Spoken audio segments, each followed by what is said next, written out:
بعيدا عن الرفاهية، هذه بعض احتياجات المواطن اليمني للبقاء على قيد الحياة. قولوا بالبداية يحتاج كيس دقيق ب18,500 ريال، هذا لو عياله من النوع اللي ما يأكلوا إلا بعد ضرب. أما لو كانوا من النوع اللي يعطف ملوقة بعد الغداء يوأس، بهذه الحالة أقل شيء يحتاج 2 أكياس. بعد ذلك يحتاج قط مابر ب9,000 ريال، ويحتاج قط ماء رز من العادي من اللي كنا ما نرضيش نأكله 4,500 ريال. يحتاج قط ماء سكر ب4,500 ريال. يحتاج دبة زيت ب4,000 ريال. يحتاج 2 دباب غاز، حبة 7,000 وحبة من السوق السوداء 8,500. يحتاج كرتون صلصة ب2,250 ريال. يحتاج واية ماء 12,000 ريال، هذا إذا هو يتغسل يوم بالأسبوع، أما له يتغسل كل يوم فتح الله عليه يشتري له 2 وايتات.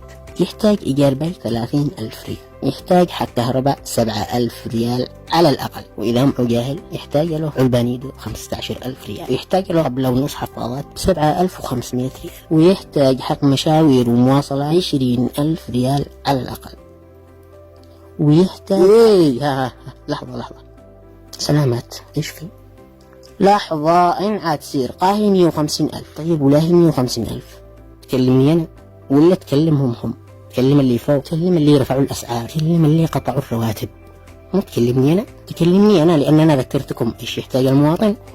وعلى فكرة والله ما قد ذكرنا إلا ربع الاحتياجات.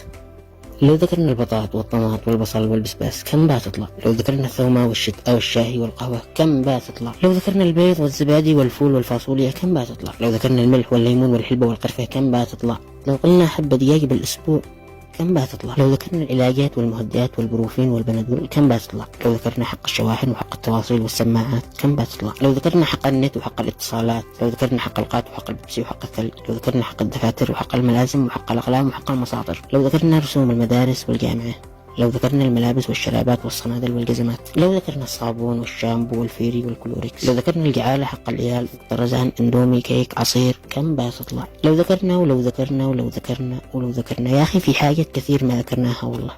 ومع ذلك بشوفك تتضجر إن الطلبات كثير والمبلغ اللي يغطي احتياجاتنا أكبر بكثير من دخلنا. كم دخلنا عسى الله؟ معظم الناس بلا رواتب، وحتى اللي معه راتب كم بيستلم مثلا 50,000 100,000 150,000 200,000، والله ما تغطي حتى أبسط الأساسيات. بس ربنا يعين الناس اللي دخلها ما يكفيها، وربنا يعين الناس اللي ما عندها دخل، ربنا يعين الموظفين المحرومين من رواتبهم. الله يكون بالعون.